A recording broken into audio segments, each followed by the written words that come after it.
Ratu film horor Indonesia, itulah gelar yang melekat erat dalam sosok Suzana Martha Frederica van Os atau yang dikenal dengan nama Suzana. Wanita cantik ini aktif bermain film sejak tahun 1950 sampai dengan 1990-an. Terhitung sudah ada puluhan film yang dibintangi oleh Suzana.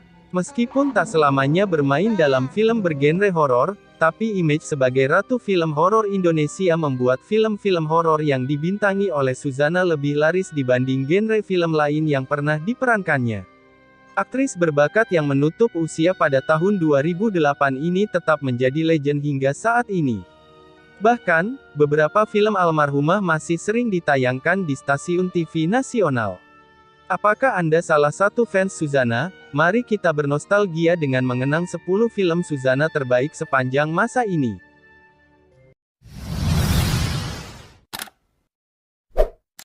1. Beranak dalam kubur 1972. Dalam film ini, Suzana memerankan tokoh Lila, seorang adik yang selalu dicemburui oleh kakaknya sendiri. Lila hidup di kota bersama bibinya, sementara itu Dora, kakak Lila, tinggal di desa bersama ayah dan ibunya. Kedengkian Dora semakin menjadi, ketika mereka tumbuh dewasa dan Lila memiliki paras yang lebih cantik. Bahkan, Lila dinikahi oleh pria yang tampan dan gagah. Suatu hari Dora merencanakan pembunuhan ketika Lila pulang ke desa. Saat itu, Lila sedang hamil tua dan mendapatkan kontraksi. Dora dengan teganya menyiramkan air keras ke wajah Lila dan meminta pesuruhnya untuk mengubur Lila hidup-hidup. Sejak saat itu kehidupan Dora dan warga desa selalu diteror dengan keberadaan hantu beranak dalam kubur. 2. Sundel Bolong, 1981. Masih ingat adegan di mana Suzana yang berperan sebagai Sundel Bolong menghampiri tukang sate dan soto, kemudian, Sundel Bolong tersebut memesan sate sampai 100 tusuk dan meminum soto langsung dari pancinya. Adegan terkenal itu bisa Anda temukan dalam film Sundel Bolong. Dikisahkan bahwa Alisa yang dimainkan oleh Suzana, adalah mantan pekerja seks yang akhirnya dinikahi oleh Hendarto yang dimainkan oleh Barry Prima. Kehidupan mereka bahagia dan sempurna, sampai Rudy, seorang pemilik butik, tertarik dan ingin memiliki Alisa. Rudy tersinggung ketika Alisa menolak secara halus. Ia menyuruh anak buahnya untuk menculik dan memperkosa Alisa. Meskipun berhasil selamat, kondisi Alisa benar-benar hancur, apalagi ia dinyatakan hamil akibat perbuatan bejat anak buah Rudy. Dalam kehancuran, Alisa yang sedang hamil akhirnya bunuh diri. Arwah Alisa menjelma menjadi hantu Sundel Bolong yang membalas dendam pada satu persatu orang yang menghancurkan hidupnya. 3. Ratu Ilmu Hitam 1981. Murni yang diperankan oleh Suzana, dituduh oleh mantan kekasihnya, Kohar, dan warga setempat, sebagai orang yang merusak pernikahan Kohar dan Baedah. Murni dituduh mengirim guna-guna sehingga pernikahan mereka menjadi kacau. Warga membakar tempat tinggal Murni dan melemparkan Murni ke dalam jurang. Di situ, Murni ditolong oleh Mbah Gendon, dukun teluh yang sebenarnya menjadi penyebab kacaunya pernikahan Kohar dan Baedah. Mbah Gendon membujuk Murni untuk melakukan balas dendam, lebih-lebih karena Murni sudah pernah dinodai oleh Kohar. Baik kehidupan Kohar dan warga setempat yang pernah mengadili Murni menjadi kacau semenjak Murni menjadi Ratu Ilmu Hitam bimbingan Mbah Gendon. 4. Sangkuriang 1982. Sangkuriang adalah film yang disadur dari cerita rakyat Jawa Barat, yakni asal-usul Tangkuban Perahu. Ini merupakan film Suzana terbaik yang bukan bergenre horor. Di sini Suzana berperan sebagai Sumbi, wanita cantik yang memiliki anak bernama Jaka. Pada suatu hari, Sumbi meminta Jaka untuk mencarikan hati menjangan atau rusa. Karena tidak berhasil mendapat hati menjangan, Jaka membunuh Tumang, anjing peliharaannya, dan mengambil hatinya. Betapa marah ketika Sumbi tahu bahwa Jaka sudah membunuh Tumang, yang merupakan ayah kandung Jaka yang dulu dikutuk menjadi anjing oleh Raja Prabangkara, ayahanda Sumbi. Sumbi mengusir Jaka dan akhirnya Jaka tinggal di dalam gua. Ketika dewasa, Jaka keluar dari gua dan bermaksud menolong warga desa yang ditindas oleh Raja Prabangkara. Saat itu ia bertemu Larasati, wanita yang mirip dengan Sumbi. Larasati sebenarnya adalah Sumbi yang sengaja mengganti nama untuk menghindari pencarian Raja Prabangkara. Sumbi tetap mengenali Jaka yang sudah berganti nama menjadi Sangkuriang yang dimainkan oleh Cliff Sangra. Pada saat Sangkuriang ingin menikahi Sumbi, wanita itu memberi syarat untuk membendung Citarum, membuat danau, dan membuat perahu. Ketika Sangkuriang hampir menyelesaikan syaratnya, Sumbi berubah menjadi bunga. Sangkuriang amat marah dan menendang perahu itu hingga terbalik dan berubah menjadi sebuah gunung.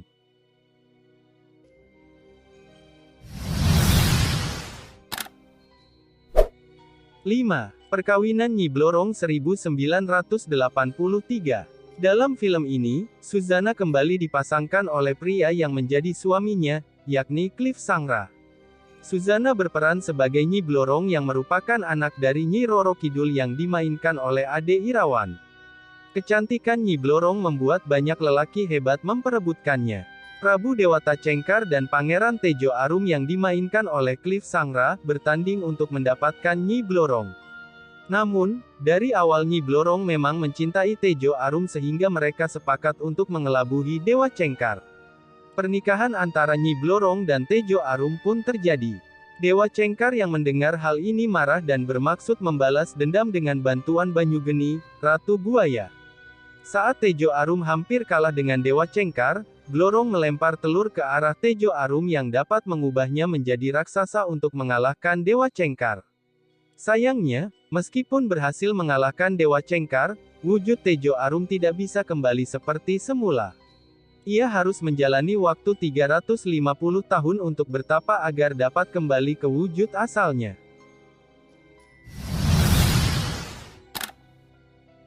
6. Telaga Angker, 1984. Salah satu film Suzana terbaik lainnya adalah Telaga Angker, di mana Suzana memerankan sosok kuntilanak. Anita yang dimainkan oleh Suzana, sedang hamil dan dibunuh bersama dengan adik iparnya, Leni. Mobil mereka kemudian ditenggelamkan ke sebuah telaga oleh penjahat yang sadis. Kemudian, Robbie yang dimainkan oleh George Rudy, yang merupakan suami Anita menerima telepon dari orang yang mengaku telah membunuh Anita dan adiknya. Suatu malam, sosok Anita kembali ke rumahnya dan menghilang pada pagi harinya. Robbie sangat bingung dan berusaha mencari kebenaran mengenai terbunuhnya Anita. Paman Wijaya, yaitu kakak Anita, datang untuk menghibur Robbie dan Sandi, putra sulung Anita dan Robbie. Di saat yang sama, teror hantu Anita menghantui kehidupan para penjahat yang membunuhnya. Naluri keibuan Anita menginginkan Sandi untuk turut ikut ke alamnya. Namun, Paman Wijaya yang saleh berhasil menghalangi niat Anita dan membuat arwah Anita yang masih gentayangan itu jadi lebih tentram.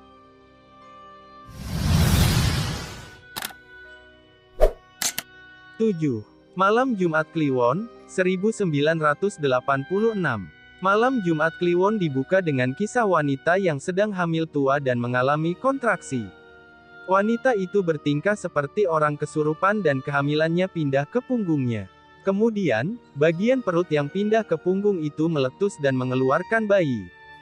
Cerita berjalan cepat pada kisah Ayu yaitu Suzana, seorang penulis yang sedang mencari inspirasi. Ayu pergi ke sebuah desa dan tinggal di sebuah rumah. Namun, di sana Ayu sering mendapat gangguan makhluk astral. Belum lagi ia harus menghadapi teror Ardan dan Kasiman yang berusaha membunuhnya. Namun, pembunuhan itu selalu digagalkan oleh hantu sundel bolong yang menolong Ayu. Belakangan diketahui bahwa Ayu adalah anak kandung dari sundel bolong tersebut, wanita hamil tua yang melahirkan dengan cara tidak wajar. 8. Santet, 1988. Bisman merupakan pria jahat yang menginginkan Katemi yaitu Suzana. Mengingat istri Bisman sudah sakit-sakitan, ia berencana membunuh istrinya sendiri dan menghasut masyarakat bahwa pembunuhnya adalah Sarma, suami Katemi. Akhirnya, Sarma dibunuh oleh masyarakat dan Katemi melarikan diri hingga ke gua yang dihuni oleh Nyi Angker. Bisman berhasil merebut kedudukan sebagai kepala desa. Sementara itu, Katemi yang mendalami ilmu hitamnya pada Nyi Angker, membalas dendam dengan mengirim santet dari jarak jauh. Kehadiran Ahmad yang dimainkan oleh Jeffrey Waworuntu, mampu menyadarkan Katemi. Meskipun demikian masih ada Nyi Angker yang tidak rela jika Katemi bertobat.